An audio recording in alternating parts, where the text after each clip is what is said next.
काय ग का मारते मला? मी रात्री एक स्वप्न पाहिलं. त्या स्वप्नामध्ये तू एका हॉटेलमध्ये एका मुली सोबत बसलेला होता.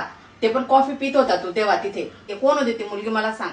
अगं मला काय माहिती ती मुलगी कोण होती? स्वप्न तू बघितलं, तुला माहिती ती कोण असं? बसलेला तर तू होता ना तिच्या सोबत.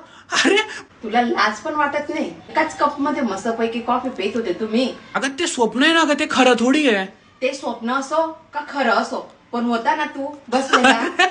अरे पण असं कस काय मम्मी? मी पाहिलं ना स्वतः डोळ्याने पाहिलं तेव्हा तर मी म्हणते. मला सांगून जातो घरी का मी चाललो कामाला आणि जाऊन तिकडे असं तू मुलींसोबत फिरतो. अरे पण ते स्वप्न होतं मम्मी यार, कसं तुला पटवून देऊ? आणि बरं झालं ते मला स्वप्नामध्ये दिसून गेला. थांब मी खरंचे खरं आणि खोट्याचं खोटं करून दाखवतो. तू पण होता ना माझ्या सोबत स्वप्नामध्ये. आपण पाहिलं होतं ना काकांना, बसले होते ना काका मुली सोबत.